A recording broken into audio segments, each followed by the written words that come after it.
हाँ तो दोस्तों, स्वागत है आपका साइंस की एक नई क्लास में। हमने कल की क्लास में किया था डिस्प्लेसमेंट रिएक्शन। आज की क्लास में हम जो टॉपिक डिस्कस करेंगे वो होगा डबल डिस्प्लेसमेंट। ठीक है, एक बार टॉपिक का नाम लिख लेते हैं फिर उसे शुरू करते हैं। ये हमारी फोर्थ टाइप है,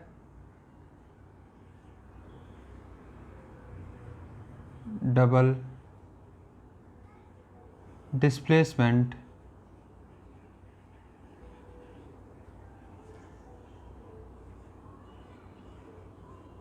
रिएक्शन। ठीक है, अब हमने कल जो डिस्प्लेसमेंट रिएक्शन में हमने समझा था, एक बार उसको रिवाइज कर लेते ताकि डबल डिस्प्लेसमेंट समझने में दिक्कत ना हो। ठीक है, एक एग्जांपल लेते हैं। कल की क्लास में जो हमने डिस्प्लेसमेंट रिएक्शन किया था उसका एक एग्जांपल है Fe प्लस CuSO4। अब हमने एक रिएक्टिविटी सीरीज़ ही पढ़ी थी, उम्मीद करता हूँ आपने कॉपी में नोट डाउन कर ली होगी और याद भी हो चुकी होगी अब तक आपको। अब इसमें होता क्या था इस डिस्प्लेसमेंट रिएक्शन में, ये जो Fe है, Fe कॉपर को, Cu कॉपर होता है और Fe आयरन, Fe जो है कॉपर को इसकी जगह से हटा देगा और ख़ुद क्या बना लेगा, FeSO4 प्लस कॉपर। ठीक है, इतना कल हमने समझा था कैसे हो रहा है डिस्प्लेसमेंट, क्योंकि जो हमारी रिएक्टिविटी सीरीज़ होती है उसमें जो Fe है वो आपका कॉपर से ऊपर आता है। अब जैसे हम रिएक्टिविटी सीरीज़ में नीचे से ऊपर की तरफ बढ़ते हैं, उन मेटल्स की रिएक्टिविटी बढ़ती जाती है। Fe ऊपर आता है, कॉपर नीचे, मतलब जो आयरन है वो कॉपर से ज़्यादा रिएक्टिव है। ठीक है, ये तो हो गए हमारे सिंपल डिस्प्लेसमेंट रिएक्शन। अब हम देखते हैं double displacement reaction.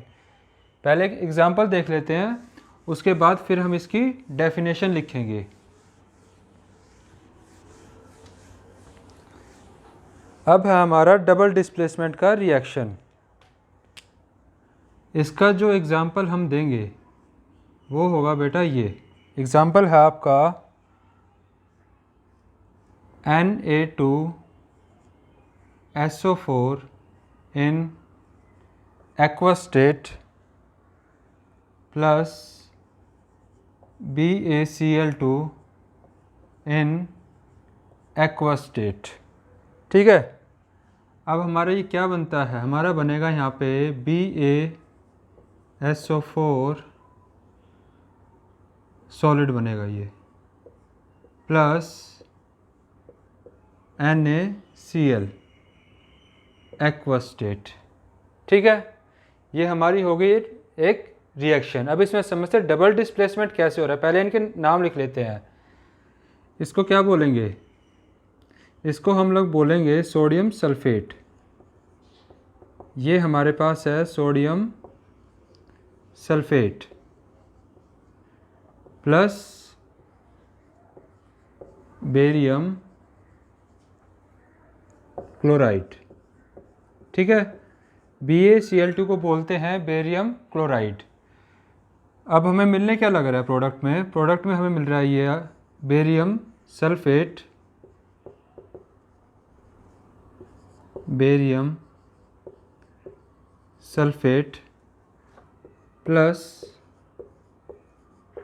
Sodium chloride. Sodium chloride सबने देखा है, जो खाने वाला नमक है वो सोडियम क्लोराइड होता है। ठीक है, अब हम समझते हैं इसमें ये रिएक्शन हो कैसे रही है। अब इसे ध्यान से समझना। देखो यहाँ पे सोडियम है और यहाँ पे क्या है, बेरियम। जैसे ही आप इसे एक्वस स्टेट में डालते हो, इन दोनों को आपस में मिक्स करोगे, तो बेटा ये जो रिएक्टेंट है Na2SO4 ये किस में टूट जाता है, Na2SO4 हमारा टूट जाएगा, वहाँ लिख लेते हैं Na2SO4 हमारा टूटेगा Na प्लस और SO4 2 माइनस में। ठीक है, ये Na प्लस आयन में टूटेगा और SO4 2 माइनस में। ऐसे ही हमारा बेरियम क्लोराइड भी टूटेगा। ये किस में टूटे, कौन से आयंस में टूटेगा? ये टूटेगा बेटा Ba2 प्लस बेरियम आयन और Cl माइनस आयन। ठीक है, ये ऐसे ब्रेक हो जाएं जैसे सॉल्यूशन में जाएंगे। अब बाद में क्या रिएक्शन होता है हमें पता है, प्लस और माइनस में होता है हमेशा। तो यहाँ पे Na का तो हो जाएगा Cl के साथ और Ba का हो जाएगा SO4 के साथ।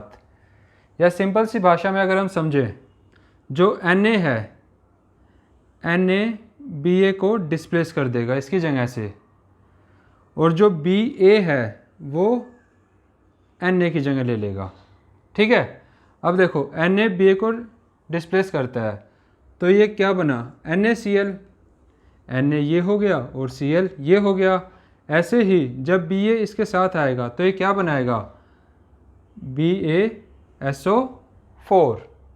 ठीक है, अब ये जो मैंने एग्जांपल आपको लिखवाया है ये आपकी एक्टिविटी है 1.10। एक्टिविटी 1.10 है आपकी NCERT की बुक में।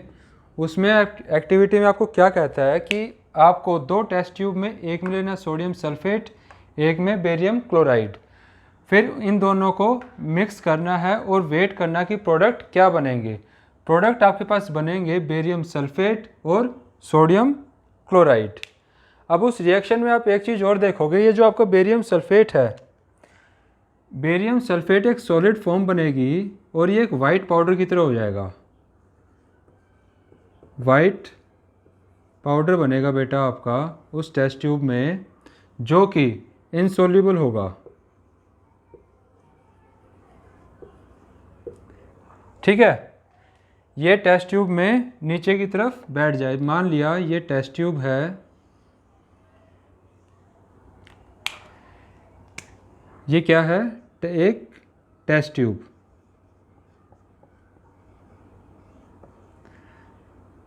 और ये हमारे दोनों सॉल्यूशन मिक्स हमने कर रखे हैं।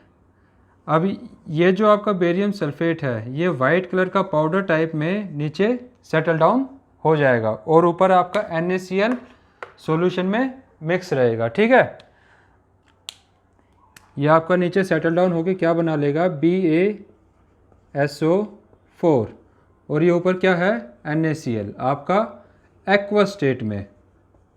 ठीक है, अब इस रिएक्शन में हमें एक चीज़ और पता चलती है, जिस भी रिएक्शन में कोई भी इनसॉल्युबल चीज़ बनेगी, जैसे यहाँ पे बेरियम सल्फेट है, इन रिएक्शंस को भी एक नाम से जानते हैं। और इनको किस नाम से जानते हैं, ये होती है प्रेसिपिटेशन रिएक्शन। लिख लेते हैं हम, precipitation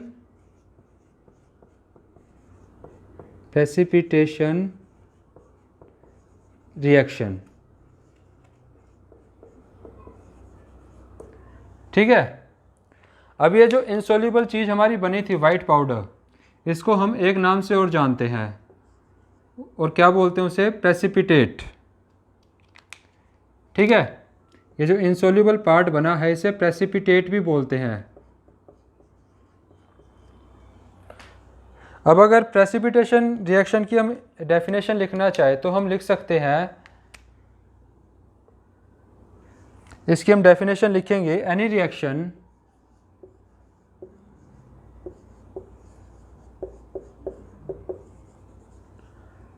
that produce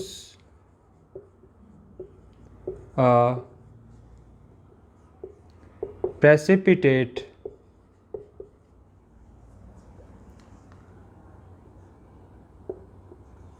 as a product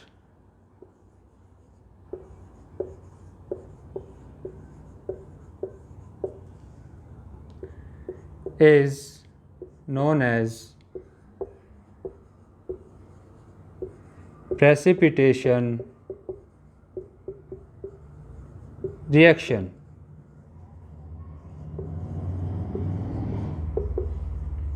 ठीक है, आ गया होगा आपको समझ में प्रेसिपिटेशन रिएक्शन क्या किसे कहेंगे। Any reaction that produce a precipitate as a product is known as precipitation reaction. मतलब ऐसी रिएक्शन जिसमें कोई भी एक इनसॉल्युबल प्रोडक्ट बन जाए और वो नीचे जाके सेटल डाउन हो जाए अपनी टेस्ट ट्यूब में या जिस भी चीज़ में हम अपना प्रैक्टिकल कर रहे हैं, उसे हम क्या बोलते हैं, प्रेसिपिटेट। वो एक इनसोल्यूबल पार्ट होता है प्रोडक्ट का। और ऐसी रिएक्शन जिसमें प्रेसिपिटेट बनता है उन्हें हम बोलते हैं प्रेसिपिटेशन रिएक्शन। ये वाला जो एग्जांपल है ये आपका डबल डिस्प्लेसमेंट में भी यूज़ हो सकता है और प्रेसिपिटेशन रिएक्शन में भी। इसका भी एग्जांपल ये सेम ही रहेगा, सेम एज अबव। ठीक है, आप एक बार वीडियो को पॉज करके ये अपनी कॉपी में नोट बना लेना। इससे आगे हम बढ़ते हैं फिर डबल डिस्प्लेसमेंट। हमने रिएक्शन डिस्कस कर ली है, उसके बाद अब प्रॉपर समझते हैं कि डबल डिस्प्लेसमेंट में हो क्या रहा है एक्चुअली। ठीक है, समझा दिया है, बस डेफिनेशन बची है। उस डेफिनेशन को हम कैसे लिखेंगे।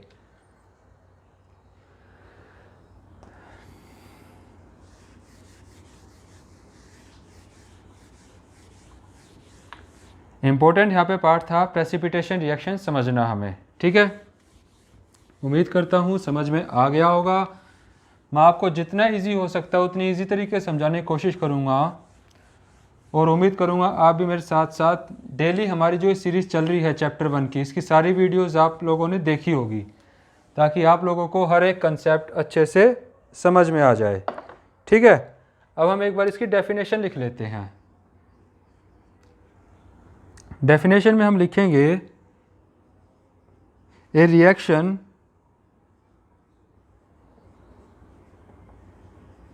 in which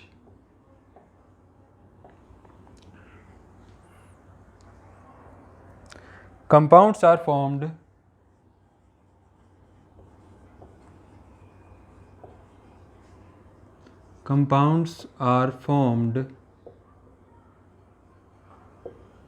by the mutual exchange of ions। ठीक है, इसका एग्जाम्पल हमने जो लिखा था वही एक बार दोबारा नोट डाउन कर लेते हैं ताकि आपको और ज़्यादा क्लियर हो जाए। एग्जाम्पल था हमारे पास Na2SO4 प्लस BaCl2 एरो। आपको प्रोडक्ट क्या मिला, BaSO4 प्लस NaCl। ठीक है, अब देखो यहाँ पे क्या हो रहा है। मैंने आपको बताया था जब इनको हम सॉल्यूशन स्टेट में डालेंगे तो आयंस में ब्रेक हो जाते हैं। आयंस में ब्रेक हो गए, क्या बना था इससे बना था Na2 प्लस Na प्लस और SO4 2 माइनस। इससे क्या बना था Ba2 प्लस और Cl माइनस। यहाँ पे देखो बेटा आयंस का एक्सचेंज हो रहा है। ठीक है, ये इसके साथ रिएक्ट करेगा और ये इसके साथ। ठीक है, या फिर सिंपल लैंग्वेज में अगर हम बोलें तो ये इसको इसकी जगह से डिस्प्लेस कर देगा और ये Na को डिस्प्लेस कर देगा। आपस में म्यूचुअल एक्सचेंज हो रहा है और प्रोडक्ट हमारा क्या बनेगा, NaCl और BaSO4। ठीक है, अब आप लोगों को क्या करना है, एक छोटा सा काम है, इस इक्वेशन को बैलेंस करके अपनी कॉपी में लिख लेना। ठीक है, अब इससे अगला एग्जांपल और देखते हैं हम लोग। एक एग्जांपल और लिख लेते हैं ताकि और ज़्यादा क्लियर हो जाए। एग्जांपल है आपका पोटेशियम आयोडाइड। ये एग्जांपल 1 था, अब example 2 potassium iodide plus lead nitrate. ठीक है, प्रोडक्ट हमें क्या मिल रहा है यहाँ पे, lead iodide plus potassium nitrate. अब ये इक्वेशन मैं आप लोगों को कहूँगा ये इम्पोर्टेंट है पेपर के पॉइंट ऑफ व्यू से भी, क्योंकि CBSE ने कम से कम 4 से 5 बार अपने बोर्ड के एग्ज़ाम में पूछी हुई है। क्वेश्चन क्या आया था कि जब पोटेशियम आयोडाइड और लेड नाइट्रेट रिएक्ट आपस में करते हैं तो एक प्रेसिपिटेट बनता है, उसका नाम बताओ और उसका कलर बताओ। ठीक है, अब यहाँ पे जो हमारे लेड आयोडाइड बनता है ये भी एक प्रेसिपिटेट ही बनता है और इस प्रेसिपिटेट का लिख लेते हैं, ये प्रेसिपिटेट है। प्रेसिपिटेट समझ गए होंगे, इनसोल्यूबल पार्ट, ठीक है, जो नीचे सेटल डाउन हो जाता है। और इसका कलर ये बेटा येलो कलर का होता है। वो जो हमारा लेड आयोडाइड है इसका कलर कैसा होगा? इसका कलर होगा हमारा येलो कलर, ठीक है। सीबीएसई ने ये क्वेश्चन कम से कम 4 से 5 बार पूछा हुआ अपने बोर्ड के एग्ज़ाम में कि जो ये लेड आयोडाइड, पोटेशियम आयोडाइड और लेड नाइट्रेट की रिएक्शन के बाद जो प्रेसिपिटेट बनता है उसका कलर कैसा है? तो उसका बेटा कलर होता है हमारा येलो कलर का, ठीक है। आप लोगों को ये कलर ज़रूर याद रखना है और इसको आप स्टार मार्क कर लो, ये क्वेश्चन बहुत ज़्यादा इम्पोर्टेंट है। और ये आपकी एक्टिविटी 1.2 है। एनसीईआरटी की बुक में जो एक्टिविटी 1.2 दे रखी है उसमें आपको बोलता है कि लेड आयोडाइड और पोटेशियम आयोडाइड और लेड आयोडाइड को मिक्स करके हमारे पास प्रोडक्ट क्या बनते हैं? वो प्रोडक्ट बनेगा लेड आयोडाइड और पोटेशियम नाइट्रेट। अब एक बार ये जो हमने कंपाउंड्स लिखे हैं इनके नाम और लिख लेते हैं ताकि आप लोगों को याद रहे इनके नाम भी, ठीक है। KI को क्या बोलते हैं हम लोग? KI होता है potassium iodide. PbNO3 whole twice होता है हमारे पास लेड नाइट्रेट। और ये जो PbI2 जो हमारा प्रेसिपिटेट बन रहा है इसको क्या बोलेंगे? इसे हम लोग बोलेंगे लेड आयोडाइड, ठीक है। और KNO3 को हम लोग बोलते हैं पोटेशियम नाइट्रेट, ठीक है। अब बेटा ये तो हो गया आज का हमारा टॉपिक डबल डिस्प्लेसमेंट। लेकिन कल जो हमने डिस्प्लेसमेंट रिएक्शन किया था इन दोनों में आप लोग कंफ्यूज ना हो, इसलिए एक बार जो कल हमने एग्जांपल लिया था डिस्प्लेसमेंट रिएक्शन का उसको लेके देखते हैं एक बार, ताकि आपकी कन्फ्यूज़न क्लियर हो जाए कि इसे डिस्प्लेसमेंट और डबल डिस्प्लेसमेंट में बेसिक डिफरेंस क्या है। हमने एग्जांपल लिया था Zn प्लस कॉपर सल्फेट, ठीक है। ये बेटा प्रोडक्ट हमारा क्या बनाता था? जिंक सल्फेट प्लस कॉपर, ठीक है। अब देखो डिस्प्लेसमेंट रिएक्शन में क्या होता था, ये जो जिंक है, जो Zn है हमारा, ये Zn कॉपर को इसकी जगह से डिस्प्लेस कर देता है। मतलब यहाँ पे एक सिंगल एलिमेंट होता है बेटा और ये एक कंपाउंड होता है। अब ये कंपाउंड H2SO4 भी हो सकता है, CuSO4 भी हो सकता है या किसी भी मेटल का कंपाउंड हो सकता है। और हमें रिएक्टिविटी सीरीज़ के अकॉर्डिंग अगर ये ज़्यादा रिएक्टिव हुआ जो सिंगल एलिमेंट है तो उससे कंपाउंड से जो उसका लोअर एक्टिव पार्ट है उसको डिस्प्लेस कर देगा। जैसे इसने कॉपर को अलग कर दिया और SO4 के साथ खुद एक कंपाउंड बना लिया और एक कंपाउंड का क्या नाम है? Zinc sulphate. लेकिन बात करें अगर हम डबल डिस्प्लेसमेंट में, डबल डिस्प्लेसमेंट में बेटा जो ये एलिमेंट्स हैं ये आपस में अपनी जगह को चेंज करते हैं। यहाँ पे सिंगल डिस्प्लेसमेंट नहीं है, यहाँ पे एक डिस्प्लेसमेंट ये है और दूसरी डिस्प्लेसमेंट ये है, ठीक है। इसी वजह से इसे हम बोलते हैं डबल डिस्प्लेसमेंट, ठीक है। उम्मीद करता हूँ आज जो मैंने पढ़ाया है आप लोगों को समझ में आ गया होगा। एक बार वीडियो को पॉज करके इसको अपनी कॉपी में अच्छे से नोट डाउन कर लेना और ये जो एक्टिविटीज़ हैं इनको भी लिखते रहने कौन सी इक्वेशन किस एक्टिविटी की है। ये वाली जो इक्वेशन थी ये थी हमारी एक्टिविटी 1.10। अब एक्टिविटी मैं करवा नहीं सकता क्योंकि ये पॉसिबल है नहीं, क्योंकि ना मेरे पास कोई केमिकल है ना कुछ है, लेकिन मैं एक्टिविटी आप लोगों को समझा सकता हूँ और इस एक्टिविटी के रिजल्ट्स क्या मिलते हैं हमें, ठीक है। मैंने ये वाली वीडियो की स्टार्टिंग में करवा दी है, अभी मैंने लेड आयोडाइड वाली एक्टिविटी आपको समझा दी है और ये एक्टिविटी 1.2 है, ठीक है बेटा। एक बार वीडियो पॉज करके इसको नोट डाउन कर लो। और आज के लिए हम इतना ही रखेंगे क्योंकि हमारा टॉपिक ख़त्म हो गया। अब जो हम कल की क्लास में पढ़ेंगे वो होगा एक ऑक्सीडेशन और रिडक्शन, या फिर हम उसे कह सकते हैं रेडॉक्स रिएक्शन, ठीक है। एंड इन लास्ट, अगर आज की वीडियो आपको पसंद आई हो so please like share and subscribe my channel. Thank you.